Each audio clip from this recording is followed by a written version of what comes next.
नमस्कार दोस्तों, इस वीडियो में जानेंगे आज दिन भर की जम्मू और कश्मीर की 20 बड़ी खबरों को, साथ ही देश दुनिया की कुछ महत्वपूर्ण खबरें भी देखेंगे। तो वीडियो के लिए एक लाइक जरूर करें।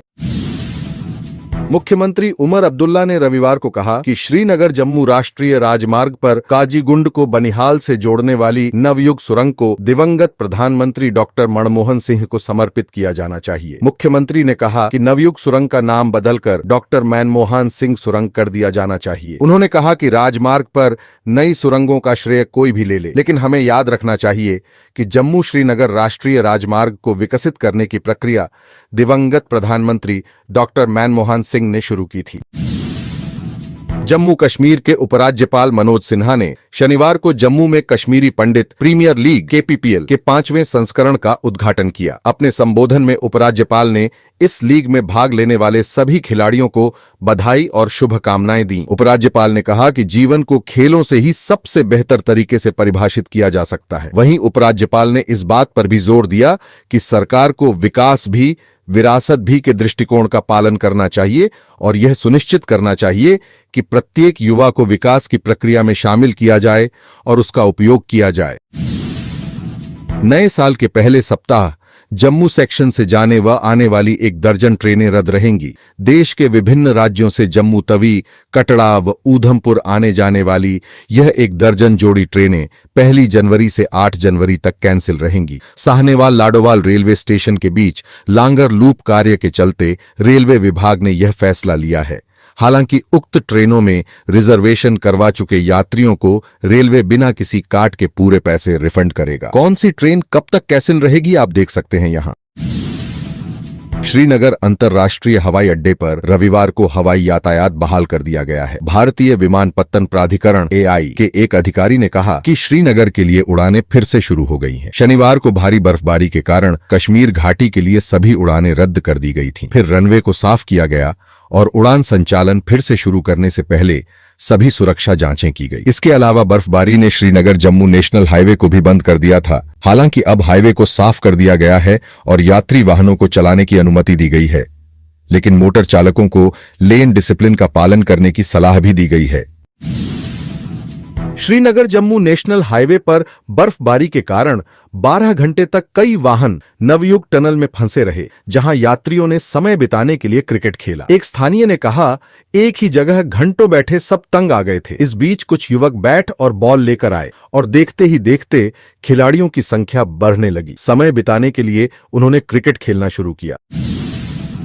श्रीनगर सोनमर्ग राजमार्ग पर भारी बर्फबारी के कारण फंसे पर्यटकों को स्थानीय लोगों ने गुंड की जामिया मस्जिद में शरण दी। पंजाब के 1 दर्जन पर्यटक शुक्रवार को सोनमर्ग से लौटते समय बर्फबारी में फंस गए थे। वहीं पर्यटकों ने मदद के लिए स्थानीय लोगों का आभार व्यक्त किया। अधिकारियों ने बताया कि उनके वाहन बर्फ में फंस गए और आसपास कोई होटल नहीं था, इसलिए गुंड निवासियों ने जामिया मस्जिद के दरवाजे खोल दिए, जिससे पर्यटकों को रात के लिए वहां रुकने की अनुमति मिल गई। उधर बर्फ से हादसों की खबरें भी सामने आ रही हैं। जम्मू और कश्मीर स्कूल शिक्षा बोर्ड ने सॉफ्ट जोन के तहत 10वीं और 12वीं कक्षा की परीक्षा तिथियां यानी डेट शीट घोषित कर दी हैं। 10वीं कक्षा की परीक्षा 15 फरवरी से शुरू होगी और यह 19 मार्च तक चलेगी।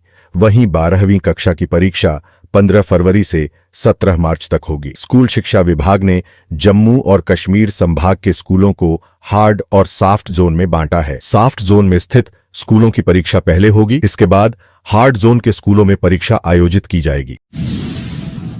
किश्तवाड़ जिला प्रशासन ने आतंकी मददगार जाफर हुसैन भट्ट के खिलाफ सार्वजनिक सुरक्षा अधिनियम PSI के तहत मामला दर्ज किया है। हुसैन प्रतिबंधित आतंकी संगठनों को उनकी गैर कानूनी गतिविधियों में सहायता प्रदान करता था। SSP किश्तवाड़ ने बताया कि उसे कठुआ जेल भेज दिया गया है। वहीं उन्होंने कहा कि आम जनता से अनुरोध है कि वे राष्ट्र विरोधी तत्वों, नशीली दवाओं के दुरुपयोग या अन्य गैर कानूनी गतिविधियों से जुड़े किसी भी आरोपी जानकारी की पुलिस के हेल्पलाइन नंबर 9906154100 पर दें। सूचना देने वालों की पहचान गुप्त रखी जाएगी।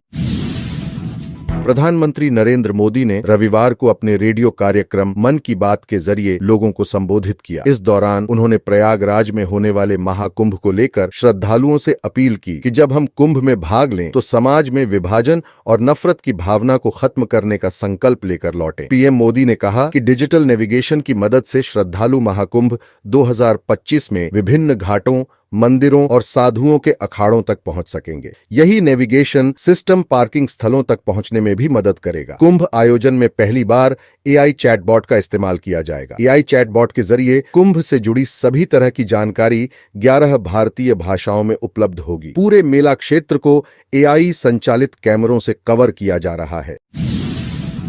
नेशनल कॉन्फ्रेंस के अध्यक्ष डॉक्टर फारूक अब्दुल्ला ने संभागीय प्रशासन से सभी प्रमुख मार्गों से बर्फ हटाने और बिजली एवं पानी की आपूर्ति तत्काल बहाल करने का आग्रह किया। फारूक ने कहा कि हाल ही में हुई बर्फबारी एक वरदान है। हालांकि इसके साथ चुनौतियां भी आई हैं, जिनका हमें अपने लोगों की कठिनाइयों को कम करने के लिए तुरंत समाधान करना होगा।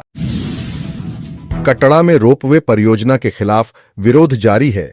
आज 5वें दिन भी कटड़ा में पूरी तरह से बंद रहा। इस विरोध में भाजपा विधायक बलदेव राज शर्मा भी शामिल हुए और उन्होंने चेतावनी दी कि अगर पुलिस द्वारा गिरफ्तार किए गए लोगों को 24 घंटों के भीतर रिहा नहीं किया गया तो वे भूख हड़ताल पर बैठेंगे। कटड़ा में दुकानें, रेस्टोरेंट और व्यावसायिक प्रतिष्ठान 5वें दिन भी बंद रहे और सड़कों पर यातायात भी पूरी तरह से ठप था। भारतीय रेलवे ने शनिवार को Udhampur Srinagar Baramulla rail link USBRL परियोजना के बहुप्रतीक्षित कटरा रियासी खंड पर ट्रेन परीक्षण शुरू करने की घोषणा की। यह एक आधुनिक कुशल रेलवे नेटवर्क के माध्यम से इस क्षेत्र को देश के बाकी हिस्सों से जोड़ने के प्रयास में महत्वपूर्ण है। परीक्षणों के दौरान ट्रैक स्थिरता, सुरंग वेंटिलेशन, सिग्नलिंग और ट्रेन नियंत्रण प्रणाली जैसे प्रमुख तकनीकी पहलुओं का पूरी तरह से परीक्षण किया जाएगा। श्रीनगर में लगी अलग अलग आग की घटनाओं में एक फर्नीचर निर्माण कंपनी और एक व्यावसायिक इमारत क्षतिग्रस्त हो गई। आपातकालीन सेवा के अधिकारियों ने कहा कि आग की कॉल प्राप्त होते ही बुझाने के लिए सिटी सेंटर स्टेशनों से कई दमकल गाड़ियों को मौके पर भेजा गया। उन्होंने कहा कि घटना में कोई हताहत नहीं हुआ है और आग के कारणों का पता लगाया जा रहा है। वहीं फ्रूट मंडी में रात भर लगी आग की घटना में एक व्यावसायिक इमारत भी जल गई, जबकि श्रीनगर के फिरदौस आबाद बटमालू में आग की घटना में एक 4 मंजिला आवासीय घर भी जल गया। डोडा जिले में इस मौसम की पहली बर्फबारी ने जहां लोगों को सर्दी का आनंद और राहत दी, वहीं जनजीवन पर इसका असर भी देखने को मिला। भारी बर्फबारी के कारण सड़क संपर्क बाधित हो गया है और कई क्षेत्रों में बिजली आपूर्ति भी प्रभावित हुई है। सड़क और बिजली सेवाओं के प्रभावित होने से दैनिक जीवन में परेशानियां हो रही हैं। वहीं प्रशासन ने जनता को आश्वासन दिया है कि सभी सेवाओं को जल्द से जल्द बहाल किया जाएगा। पाकिस्तान के आर्थिक संकटों के बावजूद पाकिस्तान सेना पूरी तरह से आतंकवादी ढांचे का समर्थन कर रही है, क्योंकि 2024 में जम्मू और कश्मीर में मारे गए 60% आतंकवादी पाकिस्तानी थे। पाकिस्तान आतंकवादी समूहों में स्थानीय आतंकवादियों कम है। इस वर्ष केवल 4 स्थानीय आतंकवादी इन समूहों में शामिल हुए हैं। सुरक्षा बलों ने विभिन्न इलाकों में आतंकवादियों के खिलाफ की गई मुठभेड़ों और अभियानों में करीब 75 आतंकवादियों को मार गिराया है। डोडा पुलिस ने एक मंदिर से चोरी की गई संपत्ति से जुड़े एक मामले का खुलासा किया है। पुलिस ने विस्तृत जानकारी देते हुए बताया कि अमित सिंह जिला रामबन, जो 9 किलोमीटर अस्सर में काली माता मंदिर का पुजारी है, ने मंदिर का ताला तोड़कर कुछ आभूषण चोरी करने की लिखित शिकायत दर्ज कराई है। पुलिस टीम ने कार्रवाई की और पुलिस टीम ने 2 संदिग्धों को घेर लिया, जिनके नाम सलमान अहमद निवासी किश्तवाड़ और अख्तर हुसैन निवासी ठाठरी हैं, जिन्होंने पूछताछ के दौरान अपनी संलिप्तता कबूल कर ली और उनके खुलासे पर मंदिर से चोरी की गई वस्तुएं उनके कब्जे से बरामद की गईं।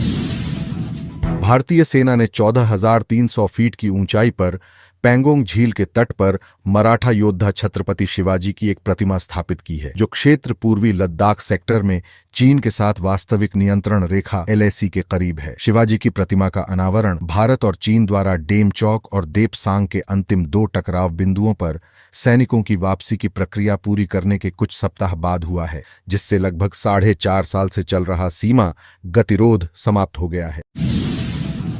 अफगान और पाकिस्तानी सैनिकों के बीच दोनों देशों की सीमा पर भीषण संघर्ष छिड़ा हुआ है, जिसमें 19 पाकिस्तानी सैनिक और 3 अफगान नागरिक मारे गए। पाकिस्तान की सीमा से लगे पूर्वी अफगानिस्तान के खोस्त और पक्तिका प्रांतों में भीषण लड़ाई चल रही है। खबर है कि अफगान बलों ने खोस्त प्रांत के अलीशिर जिले में कई पाकिस्तानी सैन्य चौकियों को आग लगा दी है और पक्तिका प्रांत के दंड-ए-पाटन जिले में 2 पाकिस्तानी चौकियों पर कब्जा कर लिया है। दक्षिण कोरिया के विमान हादसे में अब तक 179 लोगों के मारे जाने की पुष्टि हो चुकी है। विमान में कुल 181 यात्री सवार थे। इसमें से केवल 2 व्यक्ति ही जीवित बच सके। उनकी हालत भी गंभीर बनी हुई है। यह हादसा साउथ कोरिया के मुआन हवाई अड्डे पर रविवार को उस वक्त हुआ जब विमान का लैंडिंग गियर उतरते फेल हो गया और अचानक वह दीवार की फेंसिंग से टकरा गया। इससे यात्री विमान में आग लग गई। अधिकारियों ने बताया कि यह देश में अब तक हुए सबसे वीभत्स हवाई हादसों में से एक है। इजरायली सुरक्षा बलों ने दर्जनों मेडिकल कर्मचारियों और नॉर्थ गाजा स्थित कमाल अदवान हॉस्पिटल के निदेशक डॉ. हुस्साम अबू सफिया सहित 240 से अधिक फिलिस्तीनियों को हिरासत में लिया है। इजरायली सैनिकों ने शुक्रवार को इस हॉस्पिटल पर छापा मारा था और अस्पताल के आसपास अपने ऑपरेशन का एक वीडियो जारी किया था। रिपोर्ट के मुताबिक इजरायली सेना ने कहा कि कमाल अदवान अस्पताल का इस्तेमाल हमास के सैन्य अभियानों के लिए कमांड सेंटर के रूप में किया जा रहा था और गिरफ्तार किए गए सभी संदिग्ध हमास के आतंकवादी हैं। दोस्तों, यही थी आज दिन भर की कुछ महत्वपूर्ण बड़ी खबरें। तो मिलते हैं आपसे नई वीडियो के साथ, तो सब्सक्राइब जरूर कर देना। जय हिंद।